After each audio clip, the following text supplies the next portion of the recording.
phones during the meeting and engage in conversation outside the chambers. If you are here to speak on your public comment or on a particular item on the agenda, please fill out one of our blue speakers request to speak card and turn it in to our city clerk. And the cards are located near the doors at the back of the room. Madam Clerk, would you please call the roll?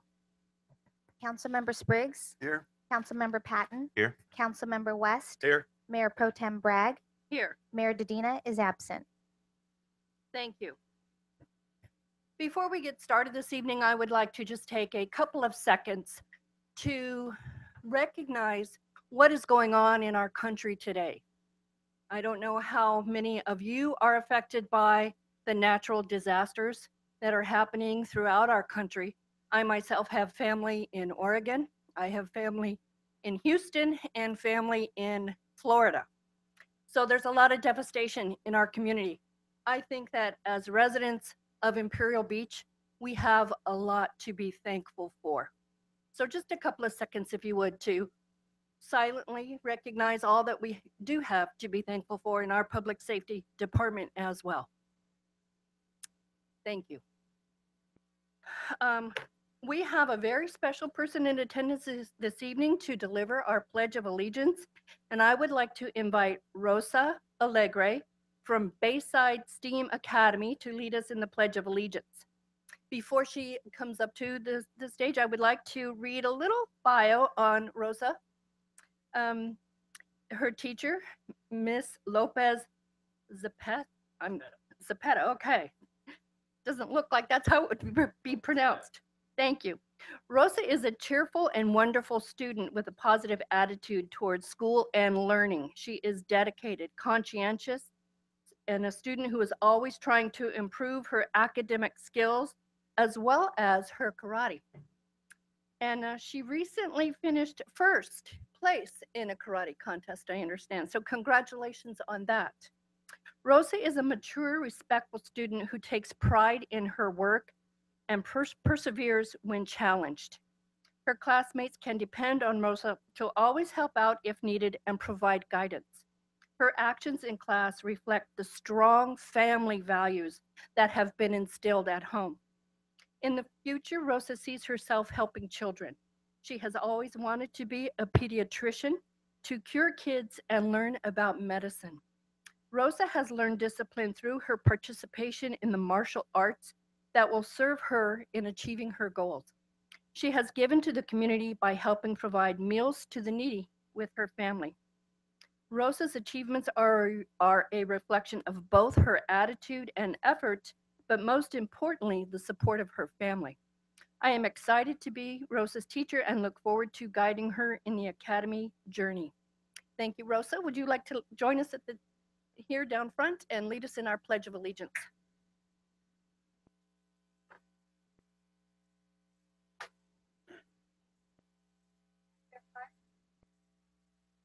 I pledge allegiance to the flag of the United States of America and to the republic for which it stands, one nation, under God, indivisible, with liberty and justice for all. Thank you. Well done. Yeah. Colleagues, are there any agenda changes? Okay, seeing none. Mayor, council reimbursement disclosures and community announcements. Mr. Spriggs, we would start with you, please. Okay, thank you, Mayor Pro Tem. And I have to start by saying I'm very jealous of the multiple opportunities you've had during your term as Mayor Pro Tem to run a city council meeting. I think I only had one all of last year. You're doing a great job. Thank you. I just wanted to report on a fabulous, very informative tour yesterday of the Tijuana River Valley on our side, looking at the river channel and the canyons where a lot of the leakage comes through, especially down the river channel itself. That was led by our Border Patrol colleagues who are right on the, not just the firing line of protecting the border, but also being impacted by the environmental conditions, sewage conditions in the river valley. Chris Helmer, our environmental director, was also instrumental in leading that tour. And thank you, Chris. You did a great job. The only other thing I wanted to say is that the related to this question, the International Boundary Water Commission Citizens Forum meeting is tomorrow at 6:30 over in the estuary training room nearby, and I encourage everyone to come. It's going to be an interesting agenda because there'll be a lot of information about management of the river valley. Jeff Crooks, who's a well-known, brilliant researcher, is going to make a presentation on the relationship between research and management of the river valley and the research reserve. And that's going to be followed by Raina Fulton, who is a U.S. Army Corps of Engineers project manager, talking about engineering solutions to some of the issues. And finally, the area operations manager, Steve Smullen, is going to provide a detailed update on what the IBWC is doing about the spills. So it should be a very informative and fact-filled meeting. I encourage you to all come. Thanks a lot. Thank you, Councilmember Spriggs. And I really wanted to share Wait, our Rosa, don't leave. Rosa, yeah, Mr. Patton requests that you don't leave. Mr. Spriggs, I did want to thank you for sharing that agenda as well. Thank you. Mr. Patton. Rosa, sorry. I just want to say I'm so impressed by your resume. Wow, pretty impressive. I know you have your principal here. Is this your mom or teacher? Mom, great job. And we have Cheryl Quinones, school board member, Chris Brown back there. Am I missing any other school board members? It's the last time I got in trouble.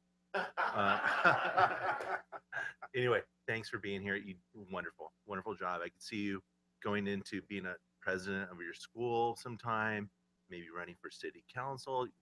Huge. And then giving somebody a karate chop just in case. And being a great doctor. Right. All right. Now you can go. Because thank you. I know you have studies. Other than that, you know, the heat wave that we had recently, and I'm a school teacher as well, and I'm at one of the schools where we had no AC.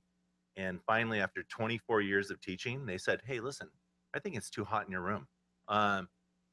And so, yeah, last week was very interesting, and this week was a little better. But other than that, it's been a great time here in Ivy.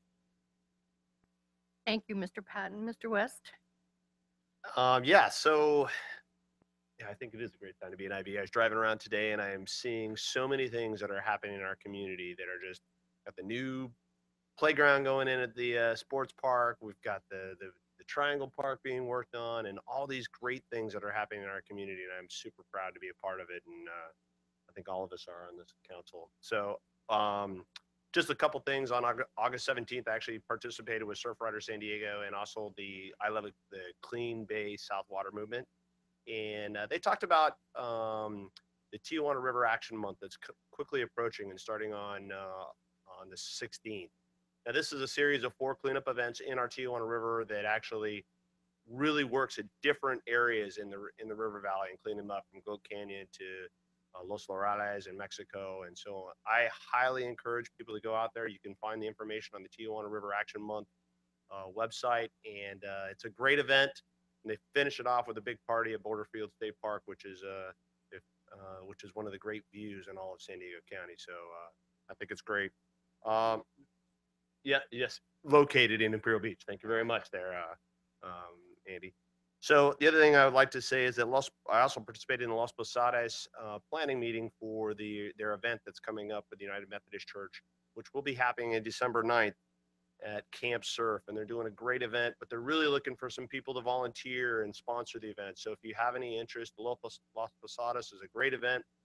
St. Nicole will be in attendance again this year, and if you're interested, please see me afterwards, and I'd love to put you on, get you involved. And then lastly, the fifth Clean Cities Initiative will be held at Vets Park on the 16th, starting at 9 o'clock, and love to see some volunteers out there and to participate. So thanks, Mayor Pro Tem. Thank you, Mr. West. I just wanted to announce that this community does have two great events coming up. One is Friday. Mr. Patton, I'm surprised you missed this one. It's National Literacy Day. He does. But there will be a special bookmobile at the farmers market giving away books and having some entertainment and some activities for children. So those of you who do have children or perhaps grandchildren, please make sure you go to that event. And then also our Dempsey Holder Surf Contest coming up next Saturday on the 16th. And it's almost a rite of passage for the young kids in Imperial Beach and some older ones as well to compete in that event and to really just have some fellowship and some appreciating what our beachfront is all about, and surfing and just having a great time. So, and I forget what 14th annual, so it's been going on a while. If you haven't competed in it, there's room for you as well. That concludes my comments on that. Communications from city staff. Mr. Hall, are there any? Okay, thank you. Under public comment, Madam Clerk, you have given me some speaker slips. The ever effervescent and ever present June Engel, please.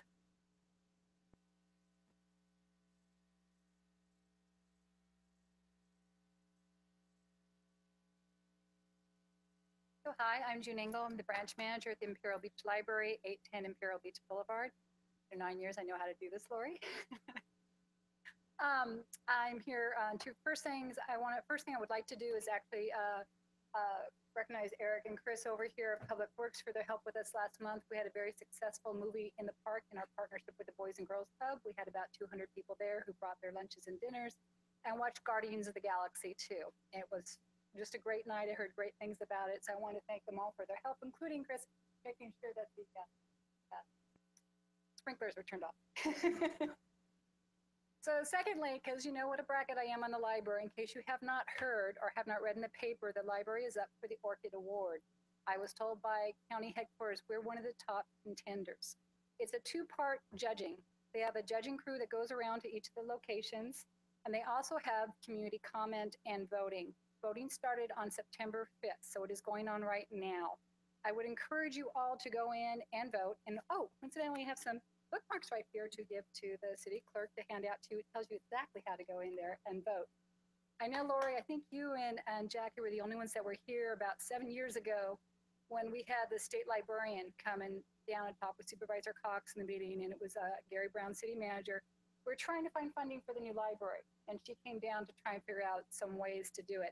We had a 2-week notice on that, and I jokingly told my staff to clean the library, make it look like the mother-in-law is going to come to visit. We had a 2-day turnaround for when the judges came, and they came about a week ago on Saturday, and we did it. We had a perfect little library with the everything was just actually enchanting. So I wanted to thank my staff for all the work in doing that. I think the judges were suitably impressed, but how could they not be so? I'm really hoping that not just for the library or the county, but that we do win this award, because I can see it being really great for the city as well. People are going to want to come down, and we don't have gas, and we don't serve lunch, and we don't do all these things that all these businesses in the community do, and so they're going to have to do something. Having said that, let me hand this to Jackie, and thank you.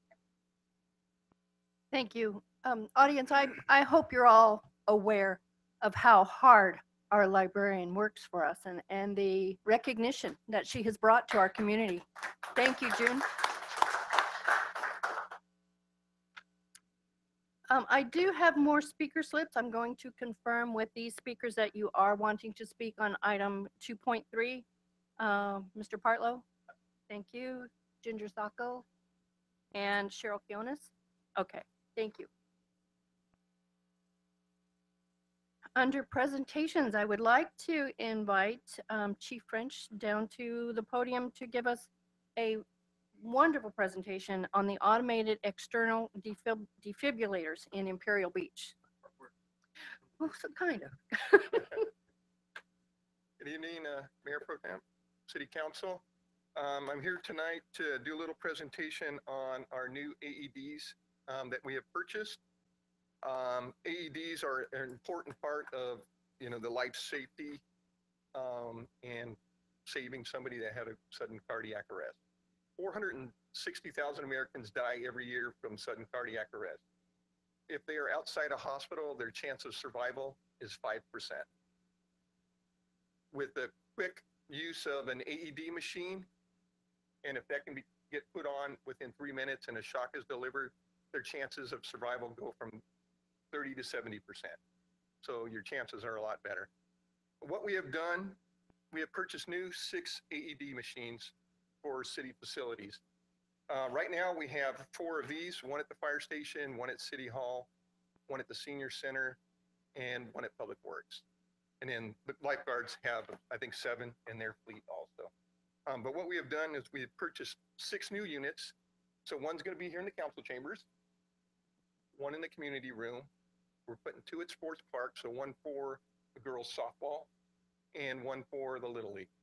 We were thinking of putting one there at first, but they play at different times and have 2 different snack shacks. So, and in addition to that, I'll have one on my vehicle and one on our fire prevention vehicle with Tom Santos. So if we're out in the town and we come upon somebody that's unconscious, we have the means to help them out right away. So what I'm going to do here is give a little demonstration on how the AED machine is used. And then if anybody wants more training on that, you can take one of our CPR classes, and the AED is also taught at that time also. Or if anybody wants to volunteer to stop their heart, it's done. Yeah, any volunteers?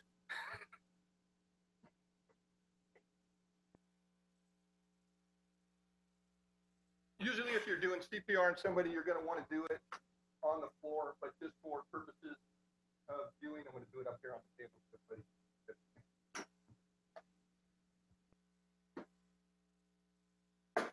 First thing you're going to do is you want to make sure that the patient is unresponsive. So you want to take it out, make sure that's unresponsive.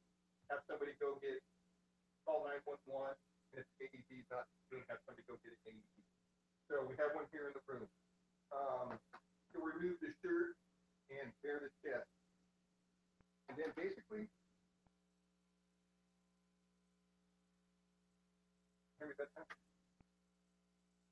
so basically what you're going to want to do is open the AED machine, and it's pretty much going to prompt you on what to do.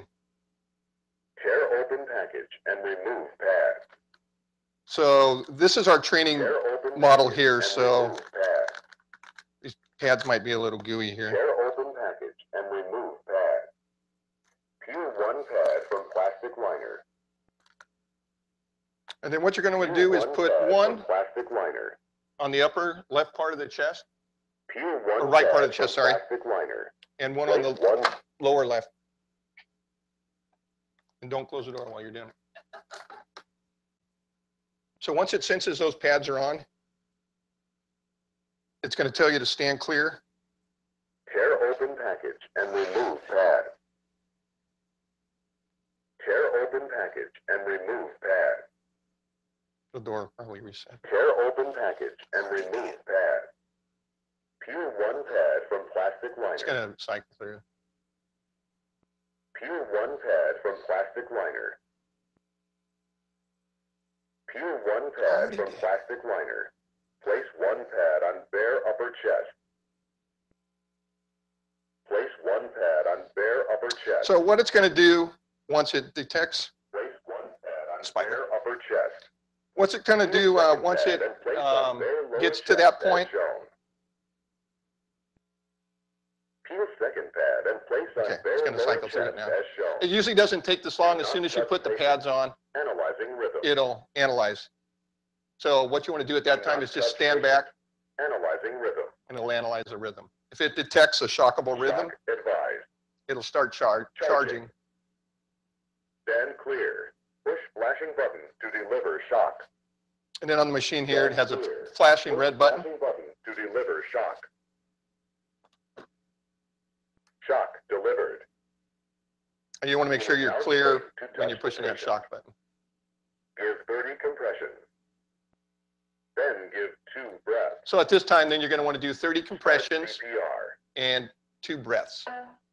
And it's going to kind of give you a rhythm of that's how fast you want those compressions to be. Sometimes I use Staying Alive too as a beat to the music. Any questions on this? Give breath. And give the 2 Give breaths. breath. And then it'll be 30 compressions again.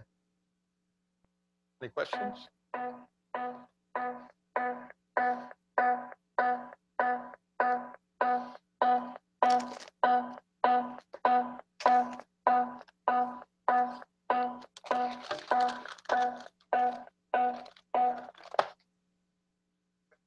Yes. Since time is so important here, you mentioned 3 minutes Mhm. outside the hospital. Is there any way, if you know what you're doing, to slap them on and let it charge and then go ahead of the instructions, or bypass the instructions? Because it seems like they, even if they're on time, they're going to take a little longer. Yeah. If you know what you're doing, you can just put the pads on there. It'll detect it, and you won't have to go through that. That's the training module. So it had the pads have been used multiple times, so they may not have sensed it correctly. So that's why I did that. But yeah, you can just put the pads on. It'll go through it really quick, and it won't, take like 3 minutes like you probably did right there. Hey, Chief, could you tell us the new features that are with the new one first? Yeah. With the old model, like the one we were using there, you actually have to push the button to get it to work. On the new one, when it gets to that point, you don't have to push a button. It'll tell you to stand clear, and it'll shock automatically. And one of the other good features on this for the Spanish speakers, it has a conversion button that you can push, and it'll give all the directions in Spanish. Chief, those are some great new improvements in the machine as far as the conversion to Spanish. Mhm. And then I would assume that most of the people who are working this apparatus are novices. Yes. Who Yes, they are. and some may know what they're doing, but my question is, there are several stationary AEDs located throughout the community, but it seemed like they were concentrated more at the beach. In this area, what do we have further east? What we're doing is compiling a list right now of where the AEDs are. So we're still working on that. I know the library has 2, sheriff's department, and we're still trying to figure out what we have in the east. I know all the schools have them and places like that. So we're still working on that list, and we'd like to get that on the website Okay. so that everybody can see where those AEDs are. Okay, perfect. That's where you must have read my mind. That's where I was going with that. I would like to see that list as soon as you have it compiled, Okay. add it to our website so that residents of the community know where the AEDs are and how they can locate them. Yeah. And it's going to, obviously be important that, the schools have them, but if there's locations that are accessible almost 24 hours a day, Yeah. that it would be important. Yeah, along those lines, maybe we want to give out the website for Pulse Point and some of that, because everyone should join that at some point. Maybe Yeah. you could talk a little bit. Yeah, like Andy was saying, there's a app called Pulse Point, and you can hit the feature that says CPR and you're trained on the AED. If a cardiac arrest happens in the area, it'll ping your phone and tell you where the nearest AED is. So if you want to help, you can do that. So, Okay, and you will have you have an open house coming up next month, don't you? Yes, So we do. I'm sure your list will be complete by then. Yeah. And you'll be able to share the information, because I know you get a few hundred people come to the open house that we have do. annually. So that would be a great opportunity to share that information. We will. Colleagues, any other questions or comments? Mr. Spriggs? Yeah, thanks again for the presentation. Just out of curiosity, from your best recollection from the experience of your sort of emergency response groups, how often do people in IB say, on average, how many times a year are these defibrillators needed? We go on calls for CPRs all the time, but they're always in home. They're in locations that don't have the AED machines. So it's our fire department personnel, the ambulance crews, and our monitors that are actually doing the shocks and things like that. So If everybody could have one in their house, would be great. So it's pretty frequent occurrence where they're needed. Yeah, it is. Chief French, thank you so much for sharing this with us and the community, and I'm looking forward to when this will be added to our website as well. All right. Thank Thank you. you. Thank you. Okay, moving on to our consent calendar. And Mr. Hall, you have a comment about some last minute agenda information? I do. There's some last minute agenda information given to each of the council members. It was a clarification in the minutes by Councilman Spriggs, and you can see it on page A1 in red and underlined if you get a chance. Thank you. Thank you. And Councilmember Spriggs, you were satisfied with the corrections that were made? Thank you for catching those for us. So I would like to entertain a motion to approve consent calendar items numbers. Oh, I'm sorry. I'm sorry. Hang on a sec. If you colleagues, if you don't mind. Yeah, Mark.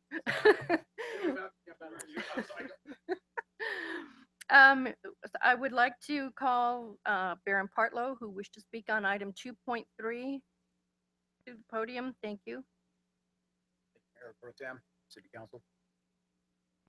I had 4 attempts and chances to speak at the podium at the City of Coronado, trying to urge them to join the lawsuit with Imperial Beach against the International Boundary Water Commission.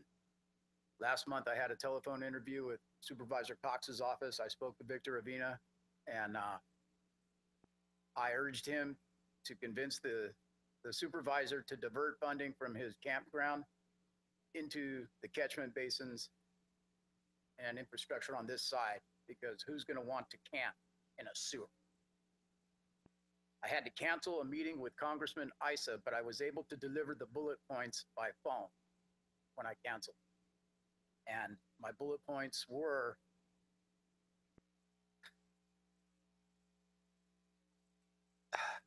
first of all, let me back up. If it's any indication, the summer before this winter, we had a consistently sustained humidity. We had this winter. What we didn't have in that spring was snow in our mountains. Following this winter, we've had snow as late as May 20th in our mountains. We've had the most consistently sustained humidity I've ever seen in San Diego, and I've lived here my whole life. Is this any indication as to what's coming? If it is, we're in big trouble. Okay.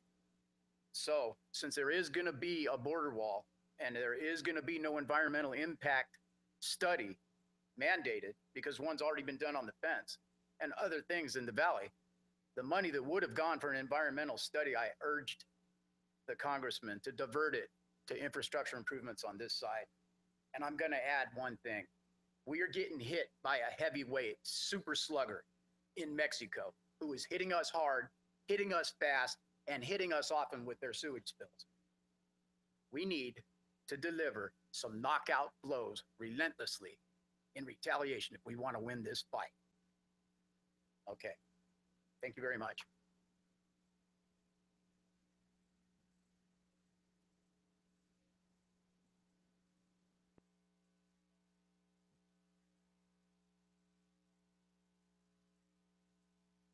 Good evening. Ginger Sacco, 1390 Santa Alicia Ave, number 15106, Chula Vista.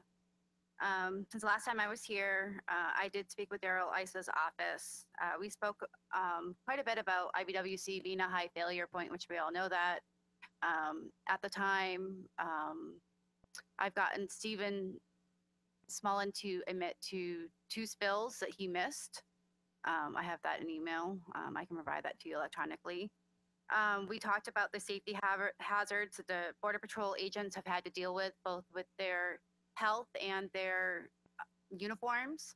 Ironically, when Daryl Issa was down here with, oh my gosh, I'm drawing a blank right now, Homeland Security, Daryl Issa had stated to one of his staff members that his boots started eroding shortly thereafter his tour here, and realized that, gee, I was down in the Tijuana River Valley. So he's seeing it himself that we do need to do a better cleanup down the river valley. We discussed, shallow retention ponds on the American side. So when we do have spills, we can catch it and clean it. Unfortunately, we're going to still have the waste that we get. Hopefully there's a way that we can catch that as well. We talked about the neighborhoods not connected to the sewage systems. We talked about testing the sand based off a Hawaii study. The sand is 100% more toxic than the water itself. So even after the water's clean, you know, Johnny might still be in the sand playing and making sand castles, but mom may not realize that the sand is just as toxic. It might get cut on that seashell and then he's got an infection. So we need sand testing. It's really important. You know, we talked about having putting pressure on the military to actually share that when the SEALs are training for that Hell Week in the sloughs and they're hanging out in the mud, to actually share the long-term disabilities and medical issues that our soldiers and sailors are having long time after they leave the military. I'm sure hanging out in that sewer for that night is going to have an impact on them, whether it be shortly thereafter or long-term after. That methane gas that everybody's complaining about that blows in when the wind shifts, it's got to be affecting everyone, especially the military. Upcoming, we have a meeting with Juan Vargas next week, Councilman Steve Padilla of Chula Vista, Mayor Faulkner of San Diego. I'll be going to Chula Vista City Council meeting before I see Mr. Padilla and afterwards. So hopefully I'll get Chula Vista on board with your lawsuit, hopefully, National City as well. And I also have a meeting with Mona Rios of National City. And then I've gotten electronic correspondence with Camilla Harris, Susan Davis, and Shirley Weber as well since the last time I've seen you. So hopefully I can get some more progress on the lawsuit. Thank you. Thank you, Ms. Sacco. I know that you had initially contacted the city manager's office about requesting a few more minutes for your discussion it. tonight. Were you okay? Did you I'm need? good. I made it with 1 You second. did. You were awesome. But I was you. going to allow a little bit more time if you needed it. Okay, thank you. You're welcome. Thank Have you. a good evening. And Cheryl Kionis.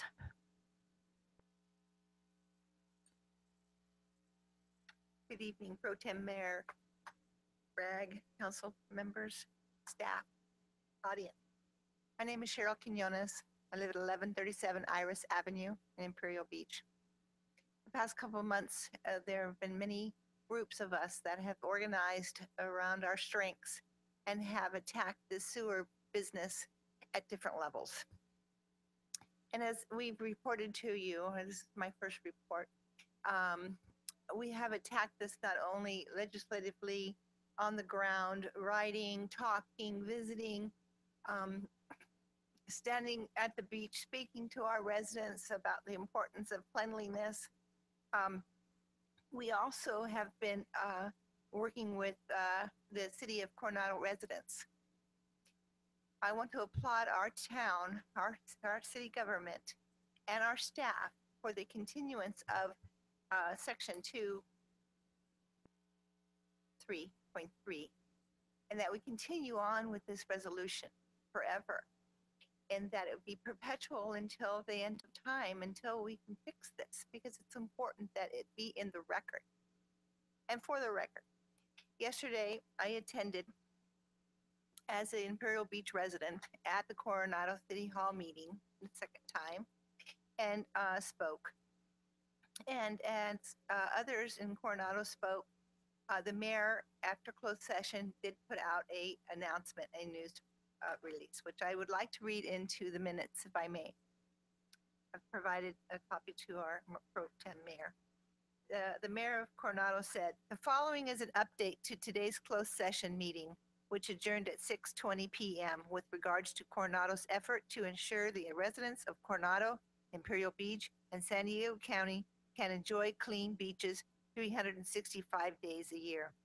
Almost any changes to the IBWC-owned San Ysidro sewage system plant as a result of a successful litigation or settlement will require funding and approvals from a variety of federal and state agencies. Congress will also need to be involved to drive the federal agencies and to pass any needed legislation enabling changes. Given the above, the City Council, the Coronado City Council, directed the city manager and the city attorney to bring the following to the City Council's consideration at an open session in the near future. Update legislative guidelines. Prepare RFP for professional consultants to effectuate funding approvals from Congress and a variety of federal and state agencies.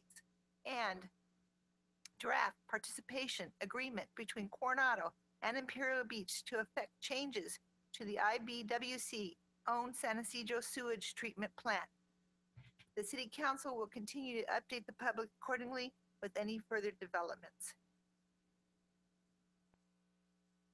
I'm on the understanding, and to wrap it up, that we did file a lawsuit. Many say we haven't. I'd just like a clarification if we can get that response. Yeah, I can clarify that a lawsuit has not been filed, that we are still exploring all of our legal options and the best way to proceed forward. Okay, thank you for that confirmation. And lastly, again, I thank you very much for all your hard work and the staff's hard work. This is not a problem we're going to solve overnight, and we're going to stay on Coronado and get that crown. Thank you very much again. Thank you, Ms. Quinones. And to the speakers on this item 2.3, I know my colleagues and I really appreciate the grassroots efforts that is happening out there. We can do what we can do, but we can't do it alone. So it takes a village to raise a child. It takes a village to get changes in our sewage treatment plant. So thank you. I know from the bottom of my heart, colleagues as well, your efforts have been relentless and greatly appreciated. Thank you. So that was our public speakers on item 2.3. I would now like to entertain. Did you have something else? Well, I'd like to clarify my statement a little bit because it's an opportunity because we have people here. It's a little bit different when you sue the federal government. There are certain things you need to follow. And the first thing we would have to do is issue a letter of intent to sue the government. And then there's some waiting periods before you can actually file a lawsuit. So I wanted to clarify my statement that we are exploring all of our legal options, but there are certain hoops you have to jump through when you're dealing with the federal government. So I just wanted to clarify that. Thank you, Mr. Hall. I would like to entertain a motion to approve consent calendar items number 2.1 through 2.3 from the regular meeting agenda, including the revisions to the August 2nd, 2017 minutes as submitted in the last minute agenda information, and consent calendar item number 1 from the special meeting agenda. So moved. Second. Thank you. All in favor? Or excuse me, please vote. I think we're in favor.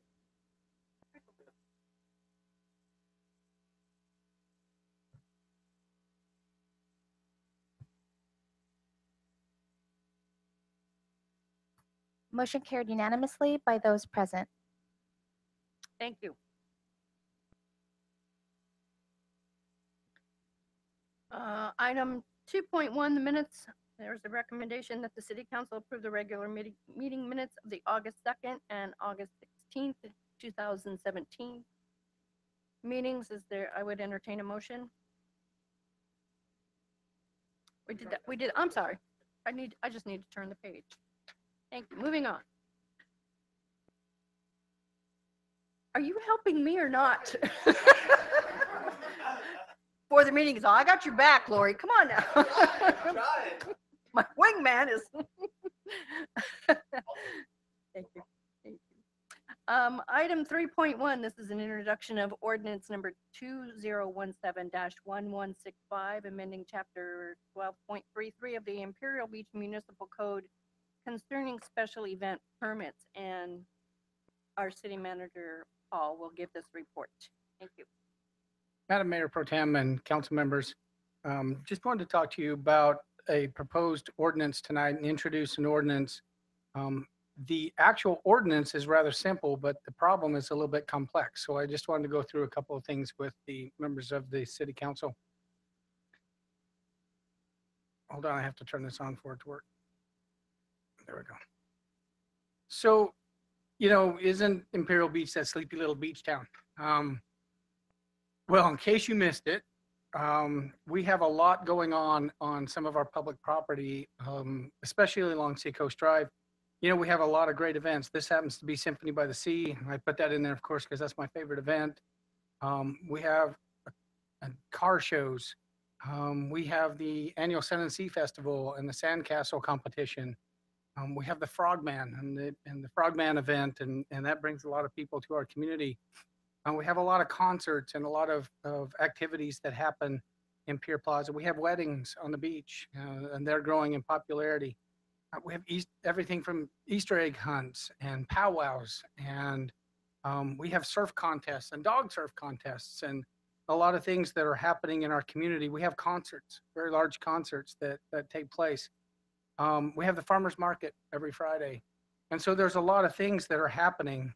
In fact, in 2016 and 2017, if you take those 2 years, there have been 210 special events, which is an average of 2 per week.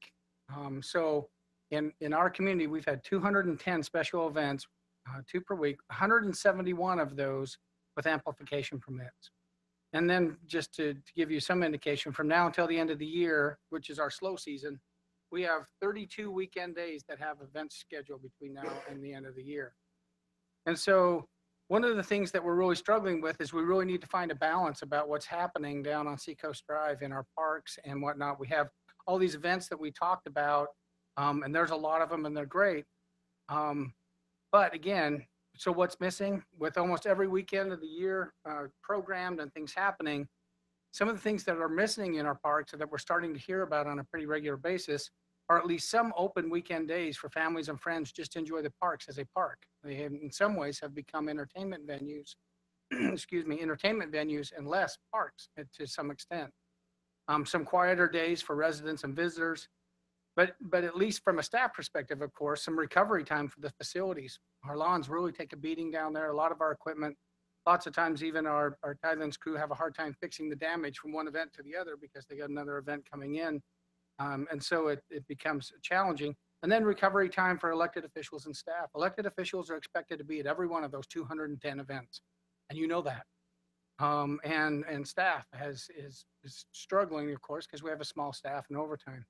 So again, any one of these events in their own isn't a challenge, but the totality of them, 210 events, on average, 2 every weekend, start to be a little bit of a challenge.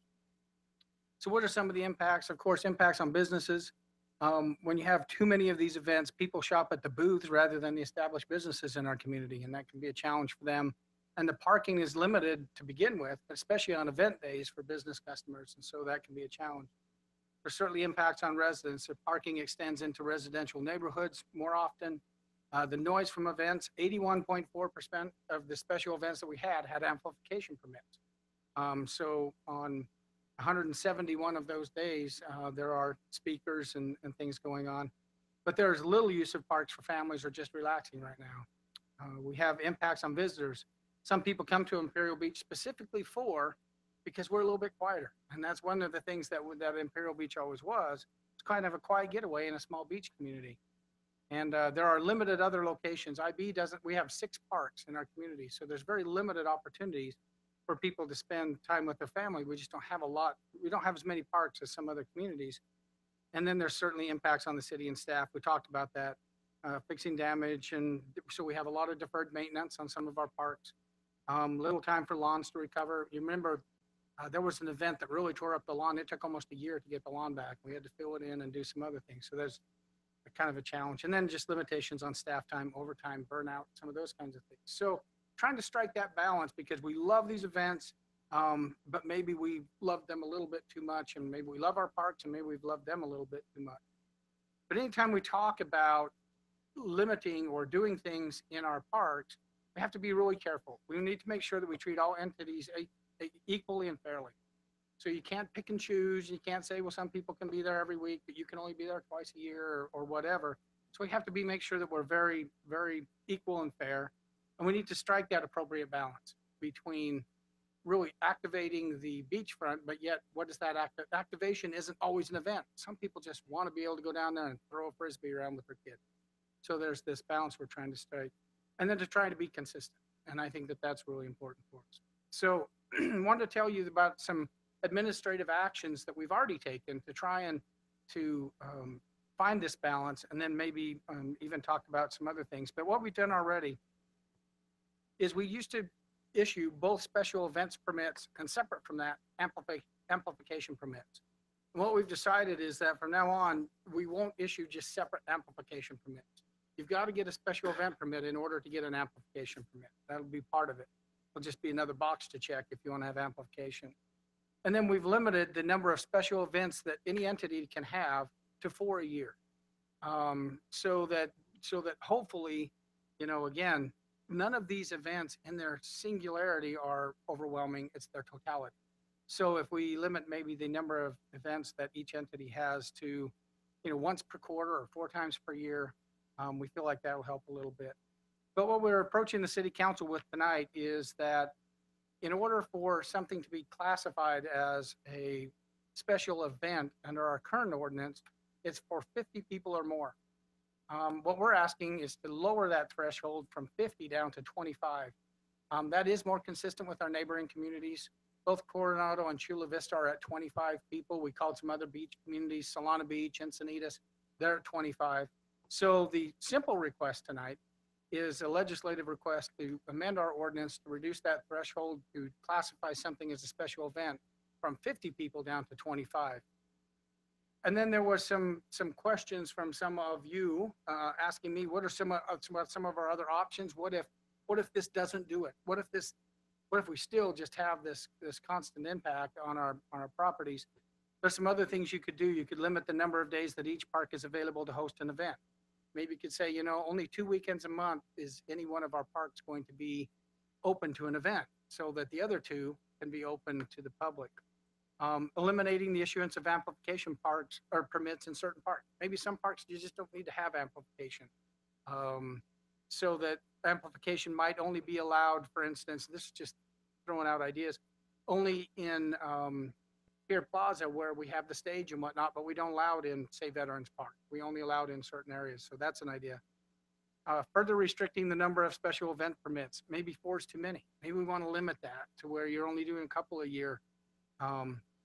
Or you could increase, and one of the things we need to maybe think about regardless is increasing the cost of permits and or deposits to better reflect actual costs. There are some pretty significant costs of repair and maintenance and whatnot that happens. And again, I think we're not different than any other community. When you get thousands of people in a small space, there's damage. And there's damage either to the lawn or sprinkling systems or whatever. That's just typical. But maybe we need to increase the cost of the permits to help defray some of those costs. So anyway, we just wanted to talk about, and again, we need to tie it into what we really are. This is, again, the city council gave us a mission as staff. And what you said our mission is to maintain and enhance Imperial Beach as classic Southern California, a beach-oriented community with a safe, small-town family atmosphere, rich in natural and cultural resources. So we want to tie what we're doing into our mission, and we want to make sure that we are that family atmosphere and make sure that there's room for that, not just always special events. And then you always have to end it with a picture of the lifeguards, or Robert takes it personally and gets really upset. So I put that in there. But again, I know this is a very delicate and very challenging situation for members of the city council. Most of you have received comments on maybe both sides of this issue. We need to have more and bigger events, and others saying, boy, we need to have some time in our parks where they're not always programmed. And so we're just trying to strike that balance. And so again, tonight's request is rather simple, which is let's reduce the number from 50 to 25 to maybe better manage some of those events. But the long-term administrative fixes, we're certainly open to direction, and it probably won't happen tonight, but we'll continue to try and work this through and see what we can do to find better balance in our park areas. So, Madam Mayor, that is the presentation. And again, our request is to introduce an ordinance and set it for its second reading at a future council. Thank you, Mr. Hall. Madam Clerk, do you have any speaker slips? We have no speakers left. Okay, thank you. Colleagues, questions, comments? Mr. Patton?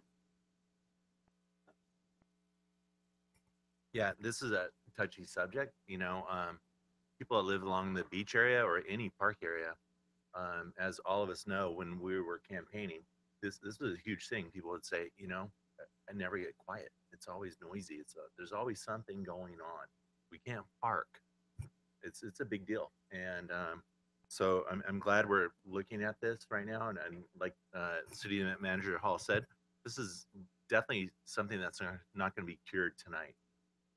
But the reduction from 50 to 25, I would support, but let me add a few things.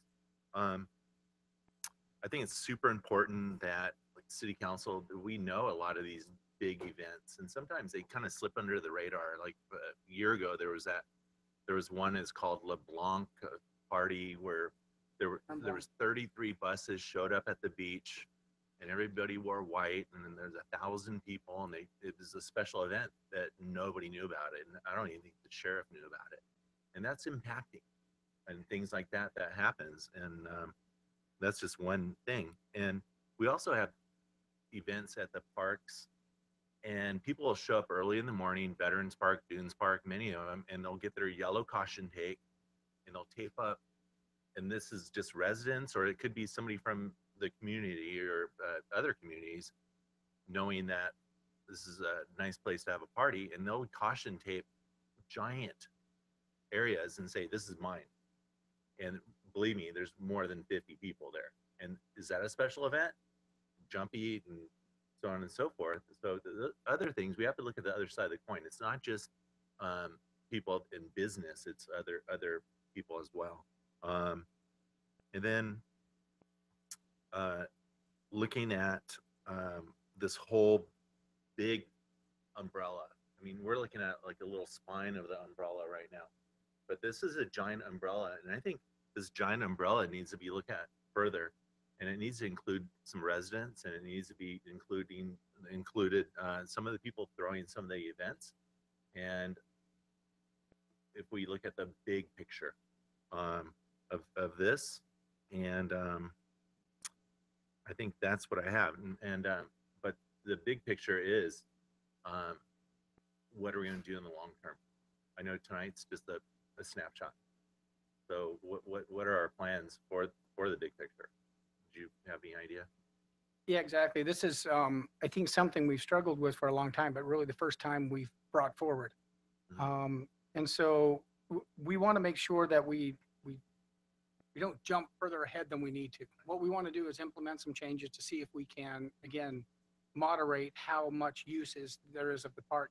I really like the idea of getting together maybe a community task force that includes some community members, some of the organizers, some staff members, and say, okay, what is that balance, and how can we strike that balance and bring something back to the city council for consideration of, okay, maybe this is the way to approach this, because again, there are a lot of opinions out there, and they just range all over. And I think part of the reason we've avoided this for so long, and trust me, I'm not sure that I'm wise to be bringing this to you, other than it continues to be something that is a seed in everyone's teeth, and we never talk about it. So at some point, we've got to start to focus on how we can eliminate what is an escalating tension and see if we can solve the problem. And we're just kind of, like you say, scratching the surface, and we need to continue to work that. Well, that's definitely a good start. Okay, thank you. Could I follow up on that same thing? Because I had some specific questions, Mr. City Manager, but I really like the fact that my colleague touched on the fact that this is bigger than just regulating permit. And this is kind of a sort of stepping back a little bit. Imperial Beach has been getting better and better as a community, and more discovered. It's reflected in our property values. It's reflected in the number of visitors coming.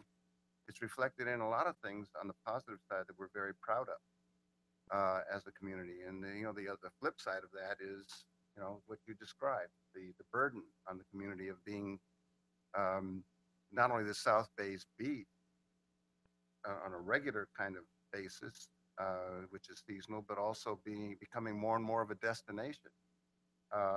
And a place to be for a lot of people.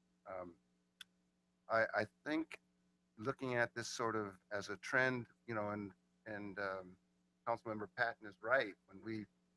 When we're out going door to door, where we get intense input, it's clear that there's this natural tension between IB as a low-key, family, sleepy community that's chilled, and IB as a growing visitor serving community with the hotel and another one on tap, two more on tap. And we've got to figure out the best way to address this question of what does classic Southern California mean in this kind of an environment where we are a tourism and ecotourism attraction, and at the same time we want to retain our core community feel and values and that sort of thing. My thought is, yes, we could put a committee together to look at this stuff, but we already have scheduled or are planning to schedule a number of public workshops around the question of the amendment of our general plan, the updating of our general plan, in connection with the updating of our LCP, our local coastal program, the two of them together, and incorporating our sort of where are we going as a city, where are we going economically, how are we going to be sustainable financially, because we have to have a certain amount of growth just to keep up with our sheriff's contract, and other rising costs. So balancing these things out, to me, we ought to be smart and have a structured process that have workshops, not just down here, but maybe several locations around our community as we try to develop this general plan vision of where we want to be as a community, say, 20 years, 30 years, 50 years down the road. And that's what amending the LCP is going to require, because we're dealing with sea level rise and environmental issues that we have to adjust to and make zoning adjustments to. So to have a separate exercise from that, to look at, I think it's a good idea maybe as an interim measure to go to the 25 and see how that works. But I wouldn't really go too far when we have this other exercise going on, and we really need to engage the whole community, in helping us define, the council and the community working together to define, who are we, where do we want to be, how do we strike this balance between visitor serving and maintaining our neighborhoods and our identity. So having said that and suggested that, I did want to ask you a couple specific questions. As far as the immediate impact of going from 50 to 25 for the special permit, do you have a sense as to how many organizations are going to be impacted by that and who they might be, so that we have our eyes open in terms of who's going to be on the sort of bleeding edge of this change? I don't know exactly what entities it would affect. I think it was more looking at the size. When you look at some of our parks, for instance, when you look at Dunes Park, 25 people is a pretty good crowd in Dunes Park, even though it's not in, say, Pier Plaza, but it's a pretty big crowd over here in Veterans Park also. So we thought that once you get past 25, we at least want you to come in and get a permit so that we know what's happening. Probably one of the impacts will probably be weddings on the beach. Lots of times they're less than 50, but more than 25, but they do impact how the lifeguards are going to patrol the beach that day and whatnot. So I just think it's important that we just have a little bit more knowledge of the groups that are actually using our facilities. And so the more information we can get, the better. And if you can slip in there with 40 people and not have to get a permit, it makes it a little bit harder to manage these events. And that's really the purpose for lowering. I agree. That makes a lot of sense. It seems like that's resonating here. Well, for example, let's take farmers market. Yeah. And a recent proposal that we all got by mail, email regarding a possible seniors dance event tied in right after farmers market, at least during the summer. How would those kinds of things be affected? Well, I didn't get that email, and my wife would tell me that Footloose was written for me because I can't dance. So I don't support any dance. I will tell you right now. But, as far as the farmers market, that's one thing I did want to point out. I'm glad you brought that up. The farmers market operates under conditional use permit. It is not included in these numbers. So that 210, that does not include the farmers market. So you could add another 52 to that because they're every Friday. So you could add 50 more events to that if you wanted to call that an event. I'm unfamiliar with that email. I should say Mayor Pro Tem Bragg told me about it just before coming in here. I wasn't copied on that, or else I'm way behind on emails or both. It's my understanding that they want, once the farmer's market closes down at 6 or 7, they want to have dancing at Pier Plaza after that. I don't know the answer to that. I haven't seen it. I don't know what they're trying to do. The idea is to sort of create a regular event for the seniors of the community that is, you know, kind of nice, low key, and just takes advantage of the fact that there's already been an activity there, and probably not a lot going to be going on after dark after they shut down. Well, our current policies would indicate that they could do that 4 times per year. So they could have 4 dances in a year. As far as being every Friday, every week, we would probably have to amend our policies to allow people to use it 52 times per year, which we don't right now have anyone.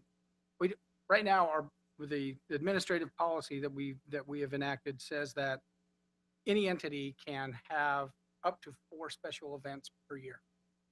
So they can do it 4 times right now, or we would take direction from the council and say, no, we want them to be able to do that every week. I suppose the other alternative there, I don't know how it would work, would be to expand the conditional use permit of the farmer's market to include a dance. That would take some research about whether or not we could do that. I think that there's already some concern with the Coastal Commission over the farmer's market, just with parking and a few things. So I think expanding that may be problematic, but we could explore it. Okay. Just two other quick questions, and thank you for that thoughtful response.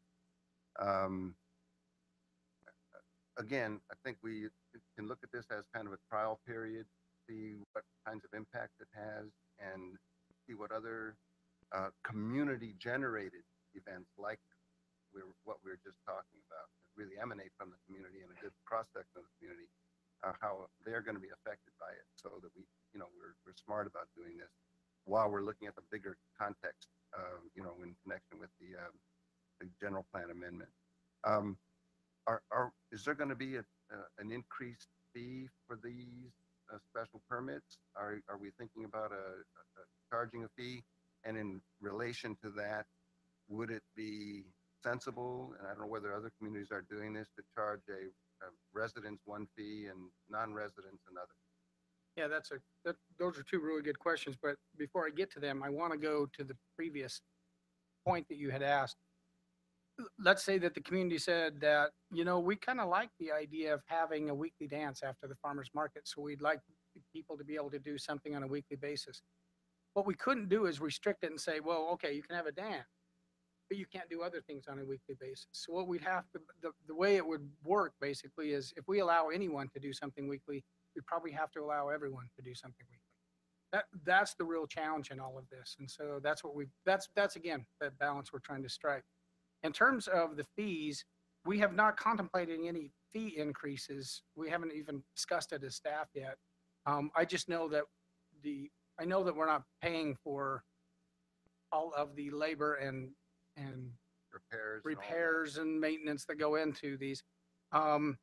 One of the things that we have discussed that I think might work better, frankly, is come to the council with a deposit type system where you're going to deposit $1,000, and if you leave it clean and you haven't damaged anything, then you get your deposit back. People are more likely to keep things clean and be a little bit more careful with damage if they have a chance to get something back. They typically are a little bit better than if you hit them up front. They're, hey, I paid my money. I don't care. I'm leaving it. I don't care if I leave it a mess. Sometimes if you give them incentives to do that, that may be what we could come to the back council with, is maybe a deposit-based system that seems to be a little bit more positive, and maybe an incentive for people to keep things clean. Okay, thank you very much. Thank you. Thank you, Councilmember Spriggs. Mr. West? Andy, thank you so much for the information. I echo what my fellow council members talk about too, and we're knocking on doors. We're definitely hearing a lot of this, and it's not just our residents. Our business owners are are very concerned about this. In fact, more than one of the business owners I spoke with about this were not big fans of large events. I mean, in fact, most of the time they believe that those large events hinder their ability to. They don't make any more money. They make more money when they're not going on because of, like you said, people don't go into the businesses; they're on the street, and so I think that it's. I agree with what Councilmember Spriggs suggested that this is a great idea to make sure that we try to roll this into some of the LCP and general plan discussions. I think it fits the right well, but I think this really goes back to what we're all talking about, this vision. You know, what I kind of bring up every time and talk about this vision 2030 or what Imperial Beach is going to do for that next time. We need to craft that so we can have a vision statement, that a vision for this that fits it. Because, I mean, we all know our southeast part of our community doesn't even have a park. And one of the things that I had a really interesting conversation that this lady said that she didn't feel comfortable going to the Pier Plaza because there's so many events going on. And this was a resident in our community, and she said it just seems like I can never go down there, you know. And I'm like, wait a minute, you know, we need to manage that, because if our residents are feeling like they can't come to the beach and take advantage of one of the best views and the greatest parks that we have, we really need to, that's something that needs to be done. And the challenge I think that we're going to see though is how do we plan on enforcing this 25 person event? I mean, I don't know if Chairman Gunn, are you planning on coming every weekend to count heads at these events? I mean, that's a that's a challenge. I mean, you're not going to be able to and then you're going to have people that are going to be trying to abuse this system. Oh no, they're not with me. They're with this other group. So have we thought through how we're going to enforce that? Yeah, it's very similar to the 50. I mean, the reality is it's probably a tool in the toolbox that you can use if is necessary. Okay. But yeah, enforcing any of this becomes a real challenge. Yep. So what it does is if you do have a group that's clearly more than 25, it gives you that ability to go out and say, hey, wait a minute, there needs to be a permit for this. You know, whether there's 26 or 24, you're right. It's like everything else we do. It seems like people are more creative than we are. Our pencils get dull faster than they run out of good ideas. I just think it's very important that we figure out that enforcement rule so we're not just. And then the other thing is I did call some of my other colleagues around the county and talk to them about this. And both Encinitas and Carlsbad have implemented it was really based on drought conditions that they saw the parks really taking a beating in their communities because of, you know, lack of water and all those different things that we saw. And they did institute a large deposit, and they scale it based on where they are to the ocean. In other words, some of their parks are actually their more prime locations get a higher desire. So that I definitely think that that's some way to look at it, and I think it's a good idea. And I definitely think that we should look at, we are not charging probably enough for the usage that we have, because based on the discussions I had, they're not relative to our other communities. Yeah, we're pretty affordable. Yes, exactly. So that's just it. Thank you, Councilmember West. I did want to ask you how you felt about the reduction in number of 50 to 25. Oh, yes, I'm a supporter of that from the get-go. Yes. Okay, thank you. Go ahead. Thank you. Councilmember Spriggs, I respect let's put this under the whole window, but I truly believe that this in itself it's bigger than what we're really describing right now. For instance, they've gone from, well, you're going to four permits a year, and what did they have before? Unlimited. That's a big deal. And I wasn't going to mention any groups because I think I was told in an email not to, but you mentioned weddings, so I'm going to follow up on that one. You know, there's a wedding company that I know that goes down South Seacoast or somewhere down on the beach. And I think they're a local company, and I think they hire a lot of local kids. So that company would be basically out of business. However, you look at other beaches in our community or in our city of, San Diego, they go to La Jolla, Mission Beach. They rent prime locations for the prime amount of money. So, is this about putting businesses out of business? Because that's what it sounds like. Also, it's about, taking care of our community. There's a balance here. And truthfully, I can't vote right now and say, let's just do this without a little more discussion. Sure. I think we really need to dive into this. I think we have a good discussion going right now, but I really think there's more to this than the four of us making this huge decision right now, especially with the mayor not here. Yeah, Because I really think he would put his 3 cents into it. Thank you, Mr. Patton. And I agree with you. This is obviously in the exploratory stages. So the first part that we're starting with was the reduction in the number of people at a special event. And I just, when this came to us, I think that we have to realize that this is a reaction to a lot of people in this community. This isn't geared to one special group or a prejudice or not to any special group or persons in the community. But it is a response to the residents of the community. So Mr. Hall, if you would put up the one page that you had the scales, and that's really what this is all about. Our public spaces belong to the public.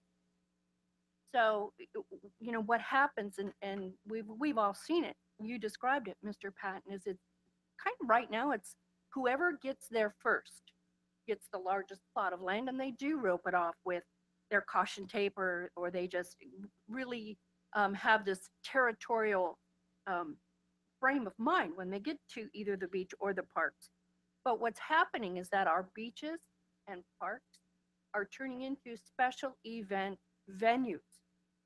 And the people in the community who maybe don't want to go to a special event that day, they just want to go to the park, or they just want to go to the beach. So that's the balance that we're trying to strike. One of the things that I haven't heard mentioned here is a master calendar, and I think that's going to be a critical component. So if you, and it's going to take a lot of finessing, but I would think that anybody who is planning a special event, you should know, maybe 6 to 8 months, maybe 12 months ahead of time. And I'll ask our librarian, June Engel, I know she's with Kiwanis, she could probably tell us how many months ago they were planning their special event, and it wasn't just yesterday. 6 months was her comment. So 6 months ago, they knew they were planning this event. So, and I do like the idea perhaps that there are maybe 2 weekends out of the month where nothing is scheduled. It's not allowed. Speaking to the weddings, in a lot of other communities here in the area, I know Old Town for sure. If you want to have a wedding in a state park, you pay for that exclusivity, and you pay dearly, and that covers the damages. It covers the impacts to the community. I just wanted to stress that this is the exploratory stages. There's no way we're going to make a decision tonight on how to craft this ordinance. What is before us tonight is, do we want to consider reducing the number of participants of a special event from 50 to 25? And I know we all know people who say, oh, I'm only going to have 49 people, so I don't need a special event. And we've gone to those, and there's well over 50. So what ends up happening again is in a response to our community members, that's why this issue is before us. What is also before us is striking the balance so that people who have special events have an opportunity to do so. I did want to ask our city attorney about the issue of a business being able to conduct business for profit on the beachfront or in our parks. Thank you, Mayor Pro Tem. So the special event ordinance is not specifically related to businesses. You have another place in your municipal code which talks about prohibited activities in your parks, and businesses are actually prohibited from conducting business in your parks unless there's some special approval from the city council or the city manager. So businesses are not supposed to be conducting business in the parks. So that's that's another issue. Essentially, there's cities that do craft regulations in response to businesses being conducted in their parks, as opposed to, special events are supposed to be special events, one-time events, inviting community members, different things kind of like that. So I mean, to that's me, kind of where we're at. this is vague. I mean, I don't think we're ready. I think this is vague right now. I think we need to revisit it, and I want a motion that we revisit this at the next available council meeting. I'd like to make that motion. Mayor Pro Tem, I am now, the more and more I peel back this onion, the more and more I feel very, I don't know if we're ready for, I don't think that this step is the right step at this point. I think we need more information. So I would second Councilmember Pat. Certainly, go ahead, Mr. Spriggs. I don't think there's really going to be any great time to trial this. And I think this is a good time to actually try for a maybe 6-month period, which takes us through the end of the high season into the winter season. And we would have a report before the beginning of the next high season in terms of the data that we need to really see who's affected, how it works, etc. I think the city staff has come to us with a challenge that they face regarding the maintenance of our facilities, regarding the need to regulate a little bit more these special events.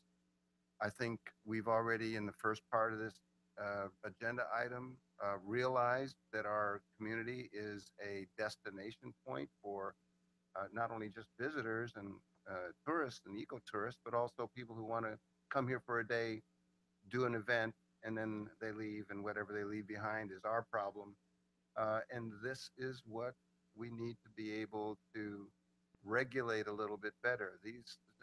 I don't think we're talking about events that are primary, and this is what we need to find out about, but it seems to me we're not talking about primarily special events initiated by IB residents. We may be talking about a lot of special events initiated by others that provide wear and tear on IB facilities and displace residents from being able to use our park and recreational areas.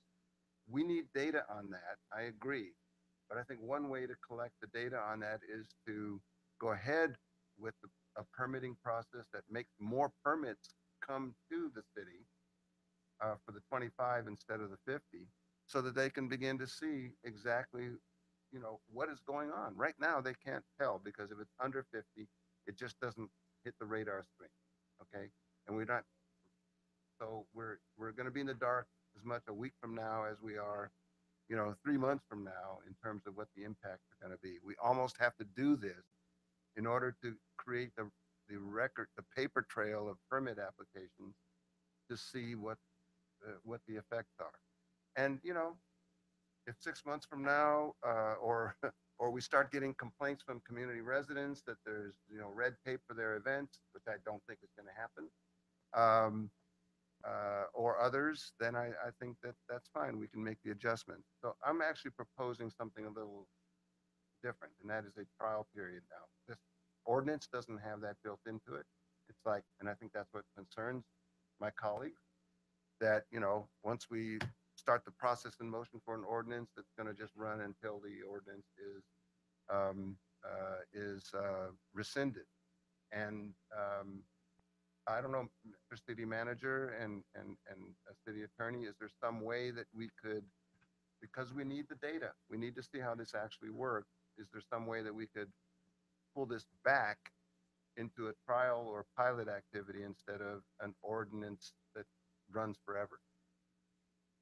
Well, right now your ordinance says that unless you have 50 or more people, you don't have a special event.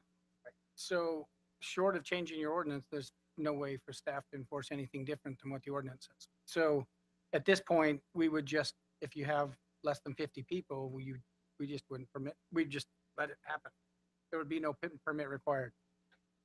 So, I did want to talk though a little bit about, no, our intention is not to shut down business. That's not the intention.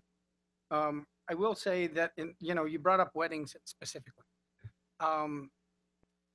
Very few of the weddings happen in the parks. Most of the weddings now are actually happening on the beach. I'm not making a distinction necessarily that that's better, but right now the impact, or at least the concerns we've heard, are more based on the parks, and mostly, let's be honest, Dunes Park and Pier Plaza. I don't hear a lot of complaints that necessarily Veterans Park is overused or the sports park is overused or whatnot, but I want to make it clear that our intention is not to hurt anyone's business. That's not the idea, except that business is not supposed to take place in public places in the city. So no one should be making money on city property. That's just a reality. And I agree with you, but there's a lot of unintended consequences with this right now. And looking at this sheet right now, and the same one you're looking at, I live pretty close to the beach. There's 6 events right there that affect me. And I believe me, a lot of people that live close to the beach, I get it. And I think there needs to be a fix here, but I just don't think this is it. So I'd like to stick with my motion. Okay, to just further clarification and discussion. Before the meeting, and I met with our city manager and our attorney, and I did not realize we would have this much discussion on this item. I kind of thought so, but I was like, no, maybe not. I just want to clarify what you are in support of and what you are not in support of. So your motion is that we would not do anything with this ordinance this evening. We would not look at reduction in the number of participants until there was more data, more information. But I'm wondering, what would you like to, for direction for city staff, what would you like to see? And so definitely just going cold turkey, saying you're going from unlimited to 4, I think that's not a good deal for anybody. But there needs to be, like I said earlier, there needs to be a group of people that get together. It could be a panel, it could be with the city staff, it could be an ad hoc committee, whatever it may be. But I think there needs to be another direction that we head, because right now, and I guess I'm digging my feet in the sand on this, and I think we need to kind of make a decision here soon, because we've been discussing this for a long time, that this isn't right. I think it's very vague, and I think would be doing a lot of people injustice by just arbitrarily just going, okay, we're just doing this. And even if, let's just do it for 6 months. And now it's going into winter. So going into winter for this next 6 months, that's not going to tell me anything. Although you did say there's a lot of more events coming up, but so I would like, number one, the mayor to be on board with this and to hear some of the discussion. Maybe he's watching. And if we could bring it up the next council meeting or when appropriate,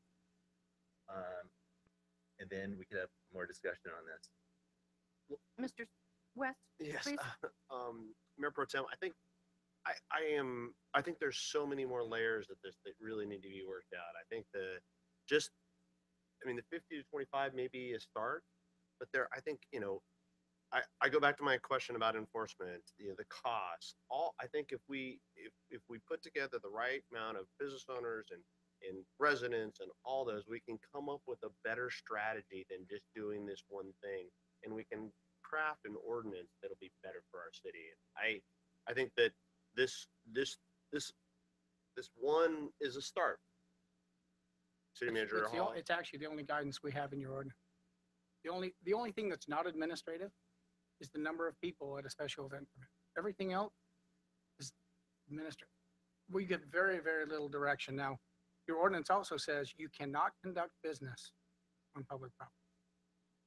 We're allowing it now. Yeah. So it's a real challenge for staff. We're being challenged, of course, by many residents in the community, and at times by elected officials. And And so we're really trying to find this balance, and I'm having a hard time all day long, Friday, Saturday, and Sunday, getting phone calls. I'm tired of it. I got to tell you how tired I am of special events. If tonight you guys decided never to have another special event, I would applaud. I'm tired of it. That's how I spend my weekends now. I dread Friday, Saturday, and Sunday because I'm going to get a lot of calls. And it's the residents saying, they can't be doing that. They can't be doing that. They don't have an amplification permit. And so we send the sheriff down and we shut down some little high school band that's playing really bad music. And then they put out videos about how terrible the city manager is. I'm tired. I need better direction. Staff can't make it up. Right now, if you want us to enforce what's in the books, we'll enforce it. That's probably not the answer. So we're glad to come back and continue to discuss this, but I don't see it going away. I don't we're see it gonna have to going deal with away either. And I mean, staff is, they've done their homework on this. This emanates from the community. And I mean, it's amazing. We've had half of this discussion, we're sort of leaning towards pretty strongly going ahead with this. That's staff's recommendation. And the second half, we're sort of getting cold feet. I think we should go ahead with it. And, if we find that there are problems with it, then we can amend it. But we have to do something. And kicking the can down the road for, another 2 weeks isn't really going to, Well, I have a motion out right now that we need to vote on. So Are you calling for the question? I already did. think I And I already have a second. If I Bill second Bray Jr. was here, this would be settled. Well, he's not here. I And second so I will educate you. I will take his place. At a meeting, council member or board member can say, I call for the question. That ends all discussion. And then you have to vote. So if you would like to say those words, Call for the question there. okay. Madam Clerk, if you would please read the motion back to Pro us. tem. The motion I have is motion by Patton, second by West, to revisit this item at a future agenda. I don't have a date specific, though. Was it date specific? Mr. I thought you said the next meeting. Within the next 2 meetings. Within the next, Yes, I will not be at the September September 20th. 20th council meeting. So it would be then into October. Okay. That's fine. And you called for the question? I called for the question. Okay. Would you allow me to make a comment? No? Okay. Yes, make a comment. I do not support your motion. I would support the reduction in the number of participants from 50 to 25. And obviously, this is exploratory, and this is just the tip of the iceberg. But I think that in all fairness to our staff and our community, we do need to move forward. Given the fact that it is September and January is right around the corner, and this calendar of events is only going to explode come the very near future. So, all in favor of Mr. Patton's motion, please vote.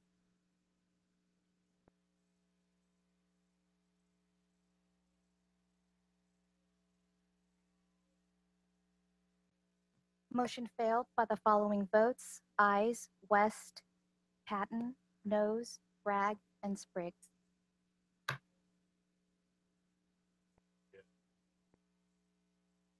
So, there's discussion. We've been doing this for many weeks, many years. We will continue to study. I think it's probably best that we have a full council, so, because I see an impasse. So what we'll do is we'll get more information, bring back some better information to council. Rather than this impasse. Right, and just to make this clear, Mrs. Bragg, I've supported our staff 99.9% of the time. And this one, I just didn't see eye to eye on this, so it's not anything personal. I know our city staff does a great job.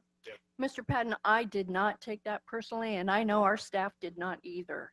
But thank you for that clarification.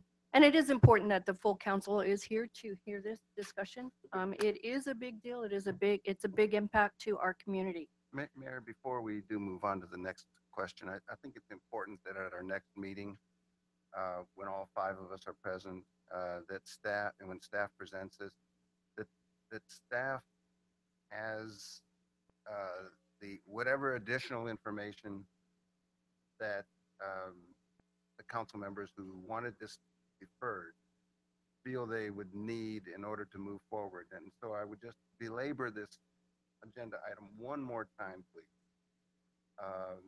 to ask to ask our city manager to seek clarity on what additional information is needed for the next discussion. Thank you. And I know that we have voted on this item.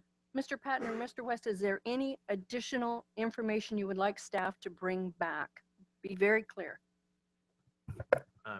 We could discuss this at a later time. We've already voted. Thank you. I would like to see a spreadsheet of particular entities that have repeatedly utilized our parks, because I think that's important. If you would put up the one slide, there are some of these special events are one time. Others are occurring more frequently. Thank you. Mr. Hall, did you have enough direction on? Okay, perfect. That's what we were seeking. Thank you. And now under reports, item 5.1. It's a resolution 2017-7852, consenting to use within the public right-of-way and public spaces to facilitate a bike sharing program within the community, and our Assistant City Manager, Dush, will give our report. Thank you. Thank you, Mayor Pro Tem, members of council. Before you this evening is a resolution that would allow for a bike share program. That bike share program would be with a company called Lime Bike. There is a representative sample of the bike over here. You may be able to pick up on the color. I believe that is the namesake of the company as well. So moving forward, it's an interesting concept, and I'm going to go through and provide an overview. There were some FAQs in the staff report, and then we have some takeaways, and then I'll have the representative from Lime Bike provide a presentation as well. But Lime Bike, this is taken from their website, and what they're trying to do is sort of redefine the first and last mile of transportation. I know that Mayor Pro Tem Bragg and other members of council who attend either MTS or are really involved in transit, it's always that last mile about how to get from, A to my destination. I can get pretty close, but I can't quite get there. And there's all sorts of different technologies that are sort of trying to address that. And Lime Bike, I believe, kicked off in February of 17. And so they're in lots of different places in the country right now. Well, not too many, but a few, and they're ramping up. So what is Lime Bike? So what you do is, again, a bike share program is that bikes are shared. And their business model is a little unique insofar as you need an application on your smartphone. Go ahead and get that, and then you can locate it, not unlike a Zipcar, right? Where you go and you look at this app and say, hey, where's a bike? You pull up the map and boom, you find it. So the next step is with your app, you open up the bike, and there's a self-locking mechanism that's on the back of the bike. And so you would go with a QR code and you'd have all your information loaded. And I believe right now the price is like $1 and a half hour. So you go, bike unlocks, and then the third step is you ride it right at your destination. And when you're done with it, you lock it up and you leave it where you normally would leave a bike. And so that is really the sort of model behind Lime Bike. And what is before you this evening is a license agreement for 6 months so we can actually collect data. This is again, it's a different sort of model. We're smart enough to know that we're smart enough that we don't know what we don't know. So we're trying to get the data. We're also, I don't think I could.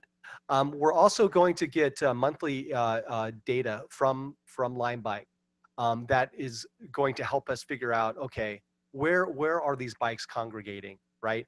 Where do we need additional infrastructure in terms of bike racks? Not unlike, university campus planning. A lot of universities will plan and put in sidewalks after a path has already been established. So we're trying to be smart about this and figure out where these are going to go, because we don't know exactly where they're all going to go. But what this resolution allows us to do is to get the data, to track it. There's also a severability clause that allows for, if there are problems with this, we can terminate after the requisite notice that's in the license agreement. And there's also no cost to the city. And so um, that's really what's before you tonight, is a sort of beta test, 6-month severability clause, no cost to the city, get data, and then refine what we want to do and how we want to move forward following that beta test. So I'll stop right there, and if you have any questions, I'd be happy to answer them. Colleagues, any questions or comments? Mr. Spriggs? Thanks for the report. I mean, I love this. I mean, we've spent millions on, road rearrangements for bicycle paths and to try to become a bicycle friendly community. So this is obviously, the next step.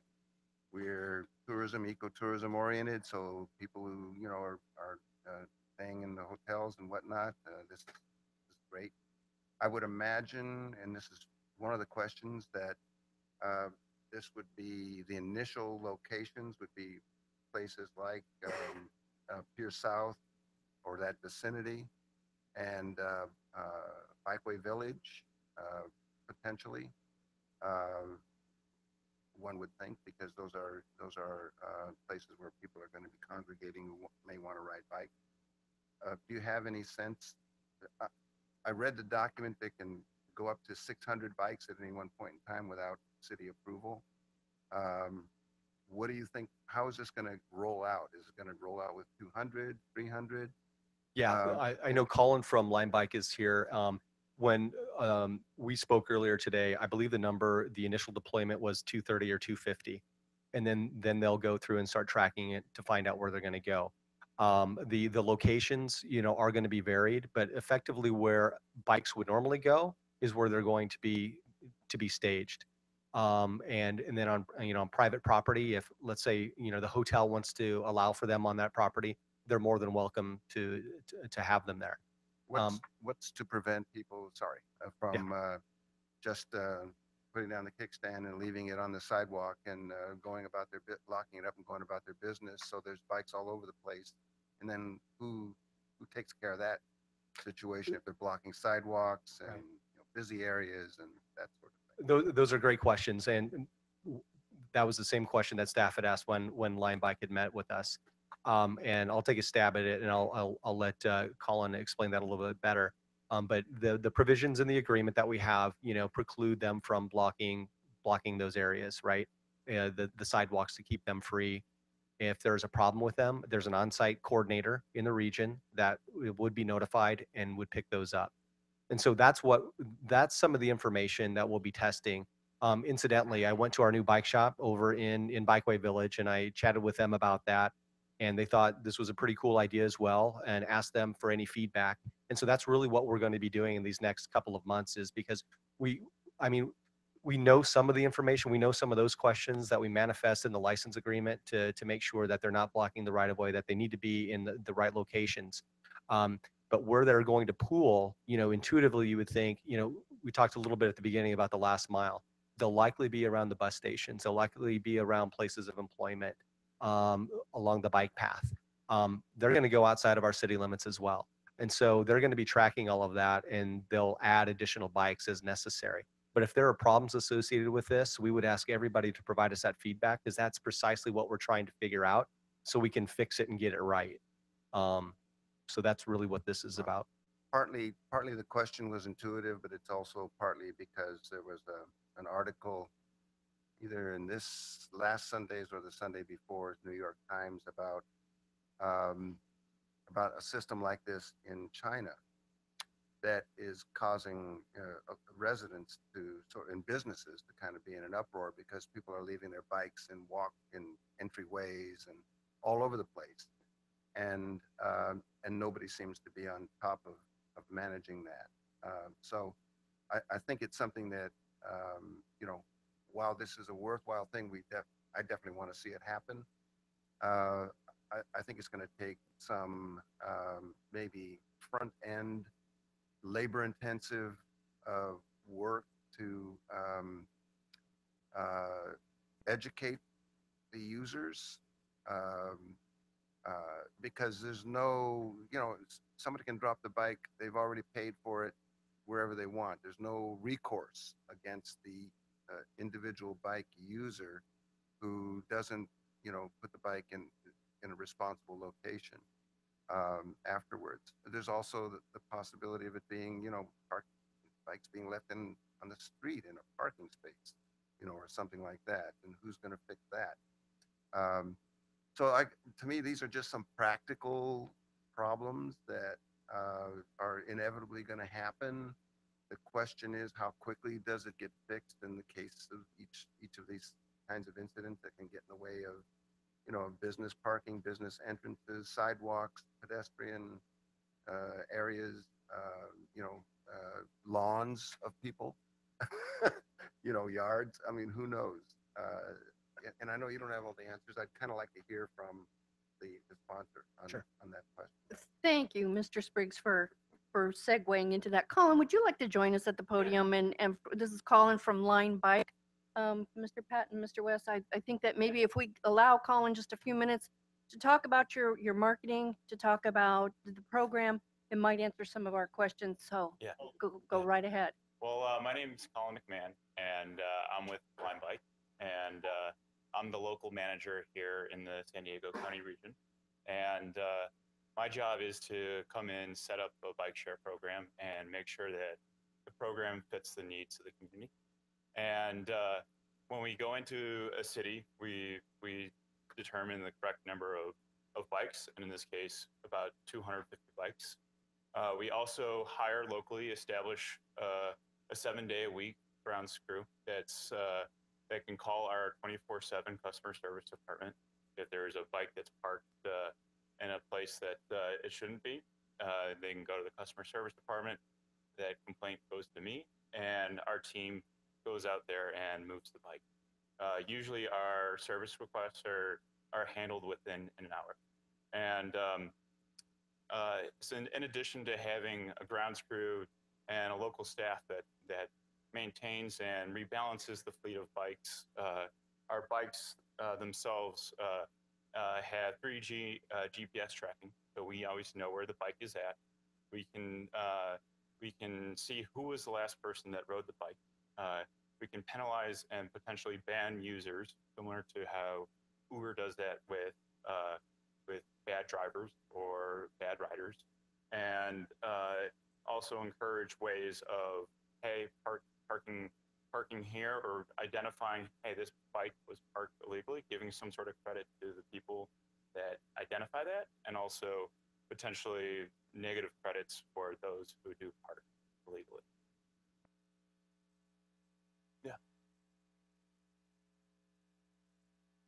Oh, Mayor. Okay. Colin, good to see you again. Just to be clear, that's not the bike that we will have. I mean, we will have more like a beach cruiser, correct? This bike is the 3-speed one, right?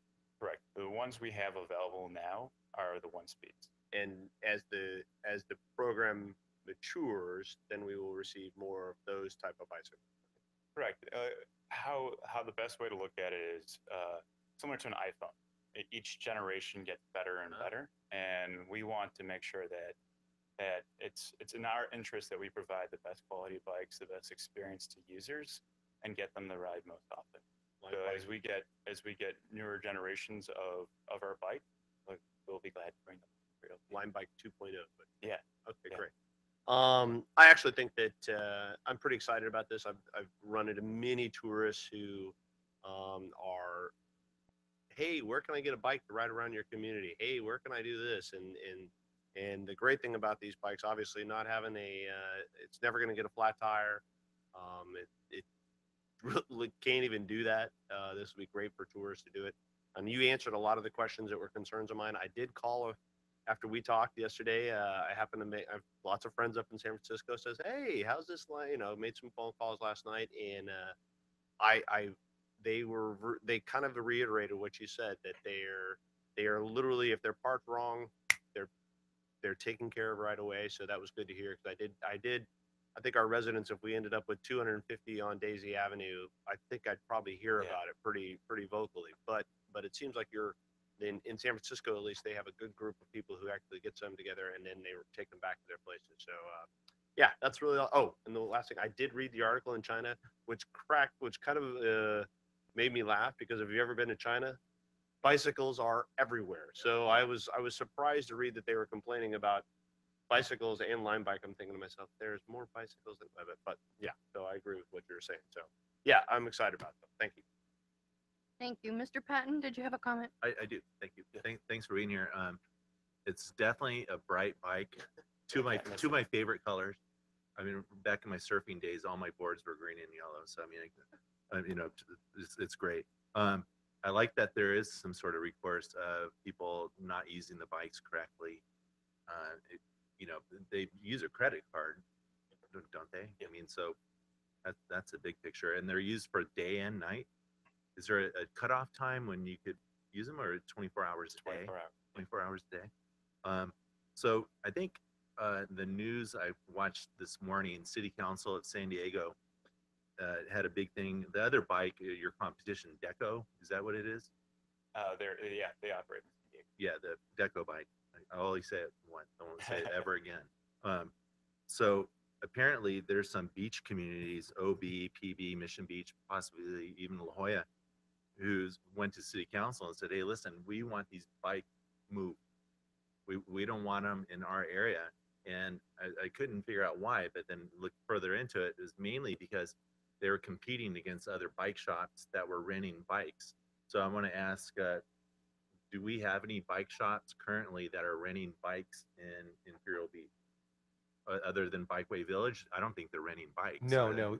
I actually spoke with the couple of the guys at the new bike shop, and that one, they're not renting bikes. And I explained this concept to them and asked them to provide feedback, you know, from their world, from their users and stuff like that. So I wanted to give them a heads up so they're aware of it. So this other bike company came into a community that had bike shops, and the bike shops asked, hey, can you leave? We're just opposite. You're coming into a community that does not have bike shops, does not have bike rentals, and they're here first.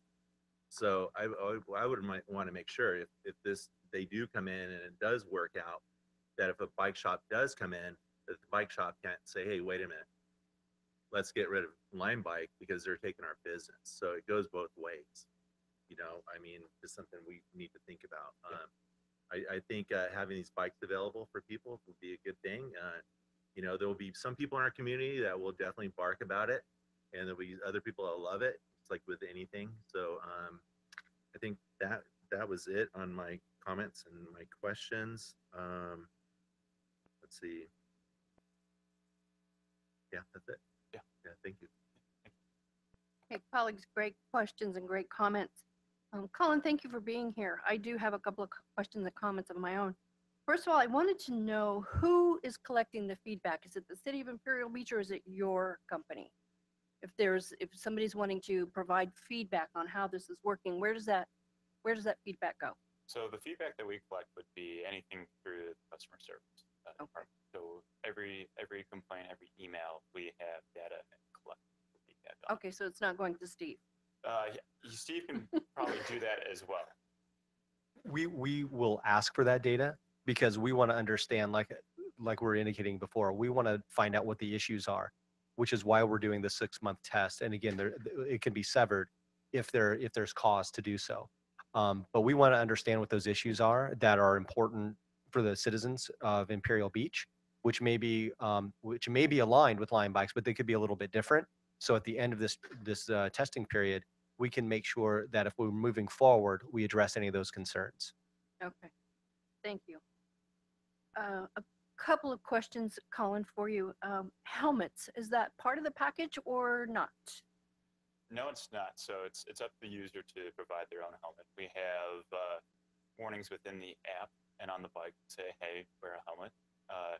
We also have some helmets that when we do, we do give away to the public. Okay, so if family was staying at Pier South, how would and their visitors, they probably don't have helmets, so there's, or could there be an opportunity at some of these locations to have a helmet as well, or? That's a great opportunity for businesses, for hotel owners, or even the bike shop that's here or along the pier. Those are great opportunities to supply community help. So perhaps the location could provide rental helmets. Yeah, At a and nominal we'd be glad to help. Okay, okay, I appreciate that. Thank you. Can these bikes be used or taken on the bus and the trolley? Is there anything that prevents that? There's nothing to prevent it. So if I wanted to ride this bike up to Palm Avenue and catch the trolley, that's not going to shut off, or nothing's going to happen You as would far as, you would still be charged for the amount of your ride. It's $1 for 30 minutes of usage on the bike. okay. So if you leave it unlocked, bring it on the bus, you'd still be charged for the usage of it. Okay, so it's just on time. Yeah. And okay, perfect. Colin, why Imperial Beach? Why now? So I think Imperial Beach is a lot of couple great things. First off, there's not any bike shops here.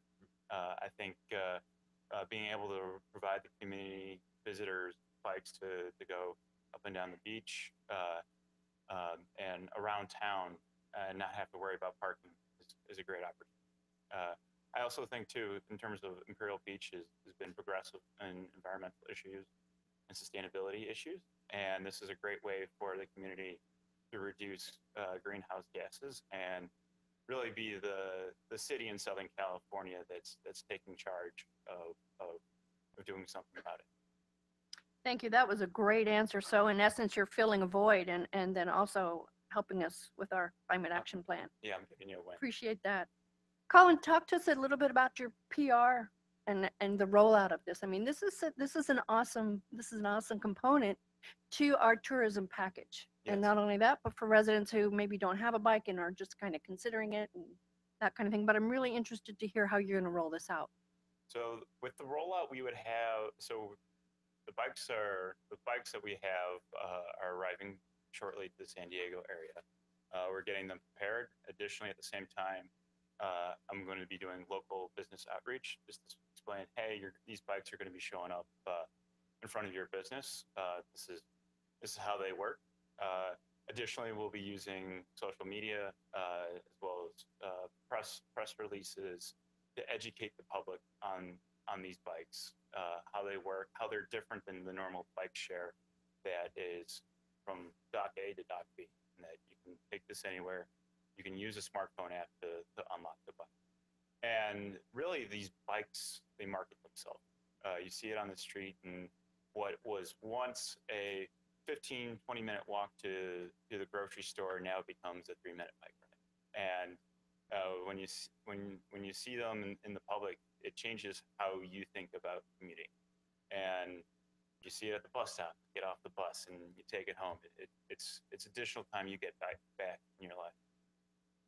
That's awesome. Of course, go right ahead. I think if we move forward on this, I think September, you should put on your calendar September 17th. And the reason why I would say that is that's an event that's happening at our Bayshore Bikeway. It's called the Women's Ride and they're going to have about 350 cyclists out there that are all different walks of life that are promoting cycling. So I would definitely put that on your calendar, and I can give you the information. Well, good. I got bikes if anybody gets a flat. Yeah. That was a great suggestion. Thank you. Colin, is there anything else you'd like to tell us about this that we need to be aware of? You've tried it in other cities. You said it's like, an app or an iPhone. It just keeps getting better. What have you learned? What mistakes were made? And yeah, just anything that you can add along those lines. Yeah, in addition to the bikes just being a magnet and like you trying them out and wanting to ride it, and it really changes how you think of commuting. The bikes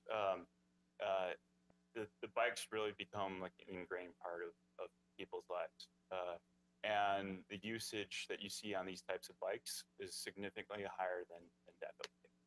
And there's the potential that Imperial Beach could be doing as a percentage of the population, a lot more rides on a daily basis than San Diego, San Diego would. And some of the things we've learned from other markets is you got to find the right balance of bikes, and typically having more out there encourages people to ride them more because they're more ubiquitous, and then you bring out more bikes and then more people ride, and it really does change how the culture commutes. In China, the amount of people that are driving via car has decreased significantly since these types of bikes have come out. And it's my job to make sure that community is educated on these bikes, how it works. I'll hire a rockstar operations team to make sure that they're parked well, and if they're broken, they get taken care of quickly. Colin, I just want to make sure that the community is really aware of how this works. I don't want our lieutenant to start getting a bunch of phone calls about, hey, I just saw a stolen bike, so that's important that the rollout is stellar. Yes. So, I know you'll do a good job with that. Councilmember Patton, you had a comment? Just a quick, so walk me through this or ride me through this, whatever you want. So I get off the trolley and I take the bus to Imperial Beach, and I see a station. I see a bike sitting there, and I get my phone, and I can actually show you. And so what's the app? The app is called, it's on the App Store called Line Bike. I can actually show you a demo. No, it's okay. I just want to walk real quick. So I get the bike. I only have to ride 15 minutes. And so I ride to my house, and I park it in front of my house. And I think in the morning, that'd be nice if that bike was out there, because I'm going to ride that bike back. Is that bike going to be out there again? Or is it just magically disappear? What happened? It'll likely be another bike.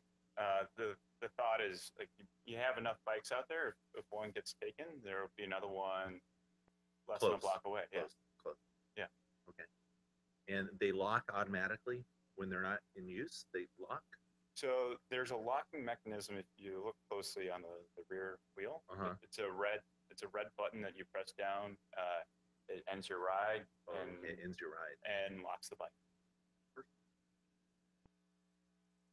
Okay, fascinating. I almost want to get on it and take a ride. I know, but you said there was an app called Find a Bike. So you Line Bike is. There's not an app called Find a Bike, and that or once you get to Line Bike, it shows you. Once you get the then Line there's a Bike, spot. it'll show you all the bikes in Okay, the area. perfect. Yeah. All right. Okay. All right. Well, Colleagues, any other comments or questions, Mr. Spriggs? One last one, and I think I know the answer to this, having read the breeze through the agreement, and that's the liability issue. That from your experience in other localities, that the city itself is not liable if there's an accident with a car or a bike collision or somebody falls off the bike, hits a curb, whatever. That's all pretty much an issue that you guys are stepping in the shoes of the city in case the city gets sued, right? Yes, we already we have insurance on the bike. That's I believe $1 million per occurrence, $2 million total, and the city's named as the insured party. Has this happened in other places where you guys have operated and the city's been protected from liability? We always provide the city insurance. Since 2012, when bike share across the nation's been really popular, there's only been one fatality on a bike share bike. So usually the bikes are meant to be a little bit slower, not to be super fast. They're bright, you can't really miss them, and they're designed to be safe. And we'll try to make it so that people ride safely, and we also provide the insurance in case it doesn't happen. Have you read the agreement, Madam City Attorney? Do you think we're protected in that regard? Sure. I mean, to the extent you can be, that you can't stop an injured party from naming the city, but they have agreed through the agreement to have insurance, and they have agreed to defend and indemnify. So to that extent, the agreement has those provisions. Thank you very much. Thanks a lot. Great project. Thank you, Colin. Thank you. Great, great feedback for us. Are there any other questions or comments? Seeing none or hearing none, then I would like to entertain a motion to adopt Resolution 2017-7852, authorizing the city manager or designee thereof to execute all documents and take any actions necessary and appropriate to carry out the license agreement and encroachment permit for Lime Bike. So moved. Thank you. Please vote.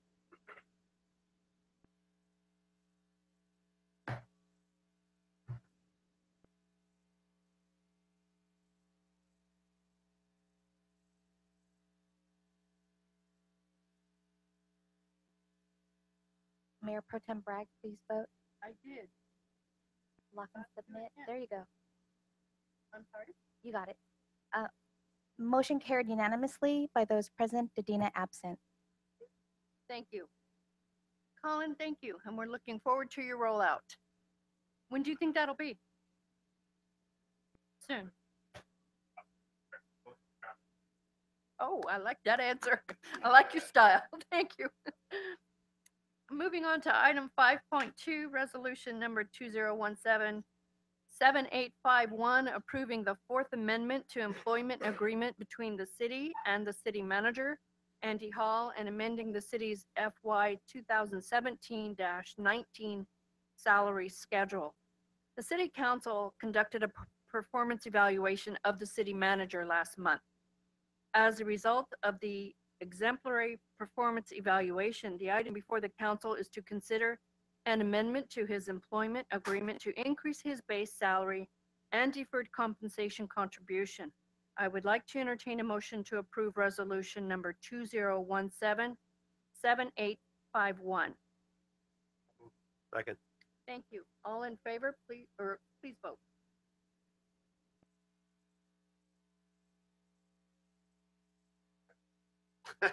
Motion carried unanimously by those present, Dedina absent. Thank you. I believe that concludes this portion of our meeting. We will now adjourn to closed session.